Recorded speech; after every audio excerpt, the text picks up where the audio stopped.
না, চল আগে কি করবে? চাবি আগে, হ্যাঁ তুই চাবি আগে, ঘোরা গাড়ি দিয়ে চলে যাবে কোথায়? তুমি তো নামিয়ে দিলে আমার। বন্ধু খুব মিস করি রে তোকে, যেখানে কোনো এক সন্ধ্যায় তুই আমার পাশে ছিলি। আজ টাকা কামানোর প্রতিযোগিতায় একজন আরেকজন থেকে বহু দূরে। Hi guys, welcome to back to my Jayanta Haldar daily ব্লগে তোমাদেরকে জানাই শুভ সকাল। আজকের ভিডিওটা হতে চলেছে গড়িয়া স্টেশন থেকে হাওড়া, আর সারাদিনের র্যাপিডো ট্রাভেলিং ব্লগ। ঠিক আছে, তো কেমন বাজার গেল, কে কত টাকা কম দিল, কে কত টাকা বেশি দিল, কাকে কিভাবে চাইতে হলো, এটাই আজকে তোমাদেরকে ফাইনালি দেখাবো। আর তারপরে তোমাদেরকে যেটা দেখাবো কত টাকা ইনকাম হলো। তো চলো আজকে দেখতে থাকো, কারণ সারাদিনের মানে কত ধরনের যে প্যাসেঞ্জার পাওয়া যায় সেই সবগুলো তোমাদেরকে দেখাতে চাই। সেদিনে কয়েকদিন আগে আমি একটা উকিল পেয়েছিলাম, উকিল প্যাসেঞ্জার, একটা টাকার পর্যন্ত হিসাব করেছে। একটা উকিলের ইনকাম কি কম? একটা টাকা পর্যন্ত হিসাব লাগিয়েছে। তো 44 টাকা হয়েছিল, আমি ওনাকে বলেছিলাম 50 টাকা করে দিন। ওখানে লোকেশানে পৌঁছে দিয়ে বলেছিলাম যে একটু বাড়িয়ে দাও, 50 টাকা করে দাও। 44 টাকা দেখাচ্ছে, 50 টাকা করে দাও।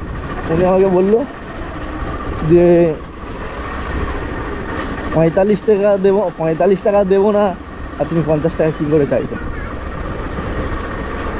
উনি যখন আমাকে বললো যে একটু তাড়াতাড়ি পৌঁছে দাও, আমি কিন্তু ওনার মুখের ওপর জবাব দিতে পারতাম। আমি জানতাম না যে উনি এরকমই আমার মুখের ওপর জবাব দিয়ে দেবে। তো চলো আজকের পুরো ভিডিওটা দেখতে থাকো কী হতে চলেছে। আর এটাই ছিল আমার প্রথম কাস্টমারের first Garia to Howrah station location. গাড়িটা ঘুরিয়ে দাঁড় করায় আর ফোন করবো কাস্টমারকে। কাস্টমার দেখো, আমি প্রত্যেকটা প্যাসেঞ্জারকে কাস্টমার বলে ফেলি, তো এই নিয়ে অনেকে রাগারাগি করো, ভাই কোনটা কাস্টমার কোনটা প্যাসেঞ্জার এটাই জানো না। তো চলো আর ভুলটাকে ছোটো ভাইয়ের মেনে নিও, আর কি করবে। মানে প্যাসেঞ্জারকে কাস্টমার বলে বলে এমন প্র্যাকটিস হয়ে গেছে, কাস্টমার বলে ফেলি। 5 মিনিট মানে এখন কটা বাজে? 50-55 হয়ে যাবে। আমি যাবো তালা খুলে দিতে। তো বন্ধুরা, দিনের প্রথম একটা লং ভাড়া পেয়েছি, মনটা খুবই খুশি। কারণ দেখো, দিনের প্রথম একটা লং ভাড়া পাওয়া মানে সেই দিনটা মনে হয় না যে খারাপ যাবে, আশা করি ভালো যায়। জানি না কার কেমন যায়, আমি তো দিনের প্রথম যদি লং ভাড়া পাই আমার দিনটা সেদিন খুব ভালো যায়। তো যাই হোক, দিনের প্রথম ভাড়া নিয়ে আপাতত চলে এলাম। সামনে দেখা যাচ্ছে নেতাজি ইন্ডোর স্টেডিয়াম। তো এখান থেকে আমার এখনো হাওড়া স্টেশন অনেকটা পথ যেতে হবে। তো এক আমার সাবস্ক্রাইবার মানে কমেন্ট করে বলেছিল যে দাদা সারাদিনে কতটা ইনকাম করা যায়। তো আমি সেই বন্ধুকে বলতে চাই যে তুমি কতটা ইনকাম করে বলতে পারবো না, এটা তোমার স্বাধীনতার কাজ। তুমি 200 টাকা ইনকাম করেও বন্ধ করে দিতে পারো, 400 টাকা ইনকাম করেও বন্ধ করতে পারো, বা দিন রাত এক করে পরিশ্রম করতে পারো। তোমার শরীর যতক্ষণ টানবে ততক্ষণ পরিশ্রম করবে। এটাও বলতে পারি যে তুমি একটা লোকের কাছে দিনমজুরি খাটাচ্ছে, মান্থলি ইনকাম মানে মান্থলি 10 থেকে 15,000 বা 16-17 হাজার টাকা ইনকাম করাচ্ছে। এটা নিজের স্বাধীনতায় 500 টাকা দিন গেলে ইনকাম অনেক ভালো, অনেক ভালো। তো আমি দিনে সকাল 5:30টায় বের হই, 5টা কোনোদিন 5:30টায় বের হই, ভাড়া পেতে পেতে কোনোদিন 6টাও বেজে যায়, 6:30টাও বেজে যায়। তা যেদিনে যেরকম লাখ ফেয়ার করে সেদিনে সেরকম যাই। তো মোটামুটি আমার মাস গেলে একটা লোকের কাছে ইনকাম করাচ্ছে আমার এখানে হয়ে যায় ভালো মোটা। যেদিন তোমায় প্রথম দেখেছি। কোথায়? তুমি তো নামিয়ে দিলে আমার। ভুলে গেছে, ক্ষমা করে দাও। না যাবো না, আর যাবো না।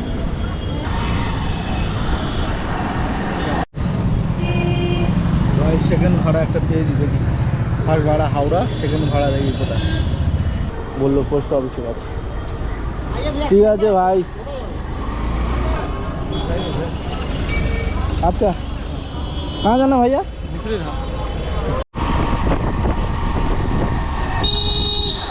ভাই ঘুষরি আসার পরে ফাইনালি দেখো কাস্টমার প্রায় লোকেশনে চলে এসছে, এই টার্নিংটা ঘুরেই সোজা।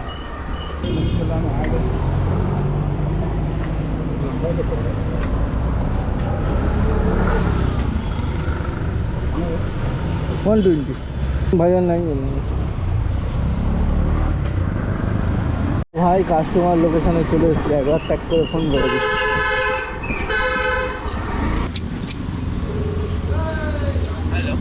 হ্যাঁ দাদা, দাঁড়িয়ে আছি লোকেশনে।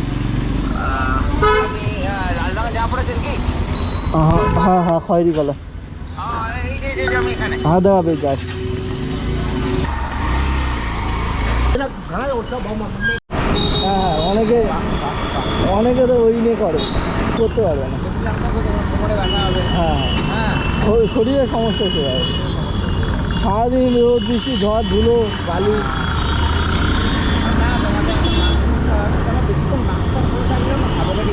হ্যাঁ হ্যাঁ,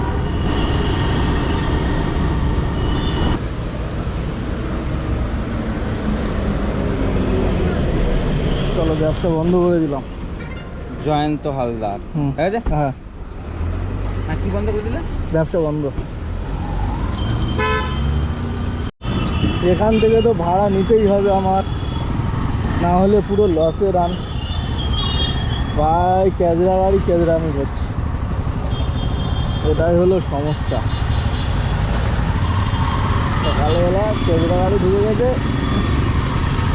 বন্ধটাও সেই লেভেল। যে বাড়িয়ে দেওয়া হচ্ছে, বাড়িকে সোজা গেলে ভিক্টোরিয়া, আর আমি যাবো সেকেন্ড পয়েন্ট ডান দিক। ফাইনালি এটাই।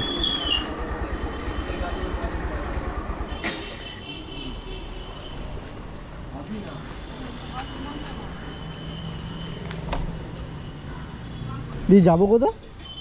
গুড়িয়া মামা চলো। যাবো।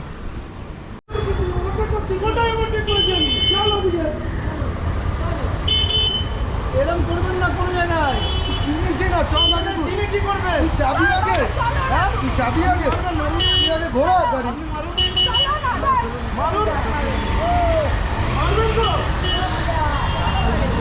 আজকের দিনটা মনে হয় বেকার হয়ে গেল, কারণ সল্টলেক থেকে যখন আসছিলাম তখন ভেবেছিলাম যে আর ভাড়া মারবো না, এখানেই কাছাকাছি মারবো। তো এখন দেখলাম যে অনেকটা টাইম আছে, কাজের টাইম, যাওয়ার টাইমটা চেঞ্জ হয়ে গেছে, তার জন্য ভাবলাম আরেক দুটো ভাড়া মারি। তো ফাইনালি এখন মোহাম্মদুল্লাহর দিকে ভাড়া নিয়েছি, জানি না ওখান থেকে আবার রিটার্ন ভাড়া পাবো কিনা, কারণ ওদিকে গেলে ঝামেলা, অনেক ঝামেলা হয়, আর ওদিকে ভাড়াটাও কম পাওয়া যায়। তবুও বাধ্য হয়ে যাচ্ছি, এখন অনেকক্ষণ দাঁড়িয়ে থাকার পর ভাড়া পাচ্ছিলাম না বলে তাই জন্য ধরে নিয়েছি।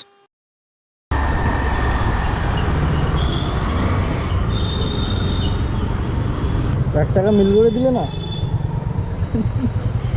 চলো, থ্যাংক ইউ। হ্যাঁ, আচ্ছা, আমার মনে আজকের একটা প্রশ্ন জাগলো, তোমাদের যদি কেউ জানা থাকে সেটা আমাকে বলবে, ঠিক আছে? সবাই পেট্রোল পাম্প কেন বলে, ডিজেল পাম্প কেন বলে না? দেখবে পেট্রোল, কেউ হয়তো কথা জিজ্ঞেস করবে, দাদা পেট্রোল পাম্পটা কোথায় আছে? ভাই পেট্রোল পাম্প জিজ্ঞেস করে কেন, ডিজেল পাম্পও তো জিজ্ঞেস করে যে ডিজেল পাম্পটা কোথায় আছে। দেখবে কথায় এটাই আমি তোমাদেরকে বলতে চাই যে কথায় কেন petrol pump, petrol pump diesel pump বলে না কেন, এটাই হচ্ছে আমার প্রশ্ন। তো বন্ধুরা, মহাতলা প্যাসেঞ্জারটা আনার সময় আমি ভয় খাচ্ছিলাম যে এখান থেকে প্যাসেঞ্জার হবে কিনা।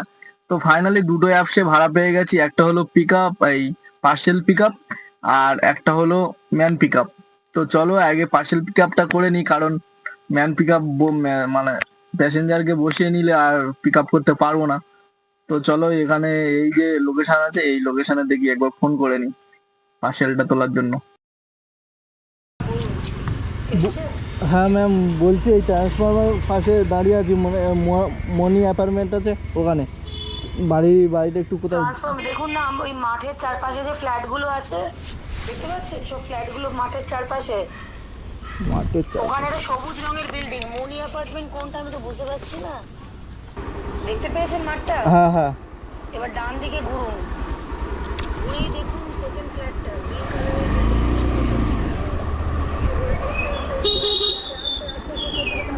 হ্যাঁ হ্যাঁ, দেখা ভাই। একটু উপর দিকে তাকান, এই এই যে ওই দিক থেকে ঢুকুন, ওই দিক থেকে।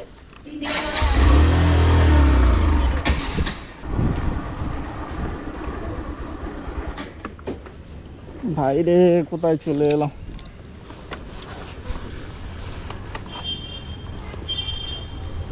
দেখি কি দেয়, দেখি।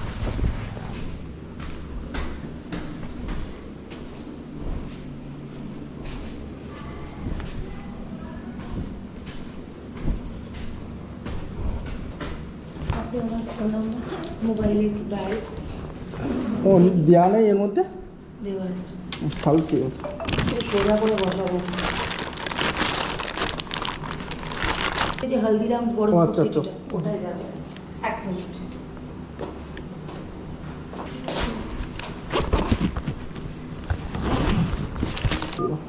জাস্ট এখন ফোন করতে হবে, ডায়াল করে রেখে দিই। ব্যাস, ঠিক আছে। ওকে, thank you.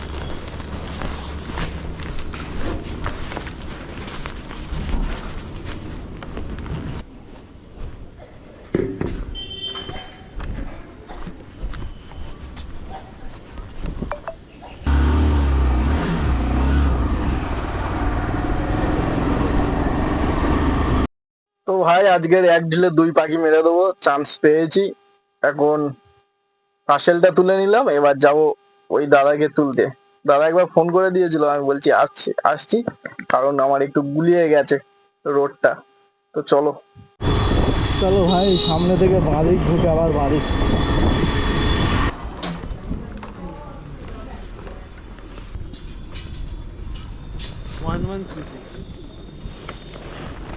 One one three six. দাদা যাবো কোথায় বলো তো? হ্যাঁ। তো বন্ধুরা একবার উপরের দিকে তাকিয়ে দেখো, আকাশটা কেমন! উফ, আজকের বৃষ্টি হওয়ার কথা, মেঘলা মেঘলা আকাশ ভাই, সেই লেভেল সেই লেভেল। ঠান্ডাটা মৌসুমে ডবল ভাড়াটা মেরে ভাই সোজাসুজি বাড়ি চলে আসবো, আর ভালো লাগছে না। মোটামুটি এইটা পুরোটা কমপ্লিট করতে পারলেই 1000 টাকা হয়ে গেল ভাই, আর কি চাই। তো চলো, সকাল 6টায় বেরিয়েছিলাম, 6:50-এ। ওখানেও ইডলির দোকান আছে। হুম, ওখানে দেখাচ্ছে। হ্যাঁ, ঠিক। তো বন্ধুরা প্যাসেঞ্জার ছাড়ার পর ভাই ফাইনালি রোড দেখাচ্ছিল আমার 12 কিলোমিটার। ভাই তাহলে লসে রান, কারণ 140 টাকা ভাড়া, একটা ভাড়া ছেড়ে আর এত প্রবলেম করে নিয়ে 140 টাকা লস। ফাইনালি ভিতর থেকে মারলাম 8 কিলোমিটার দেখালো ভাই। ফাইনালি চলে এসেছি, দেখো গড়িয়াহাট ব্রিজ থেকে নেমে বাঁদিকে প্যান্টালুন্স, আর সোজা 1.5 কিলোমিটার গেলেই ভাই কমপ্লিট আজকেকার র্যাপিডো ব্লক।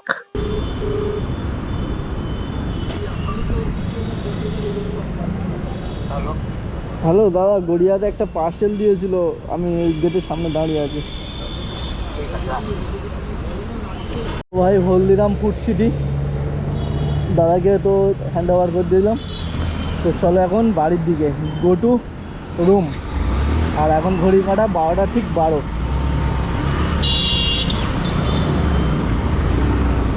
তো এখান থেকে সোজা একদম, আর কোনো কথা হবে না, শুধু বাড়ি যাব ভাই। আর এখন পর্যন্ত মানে সকাল 7টা থেকে 12টা 15 অবধি মোটামুটি আজকের আমার কটা কমপ্লিট।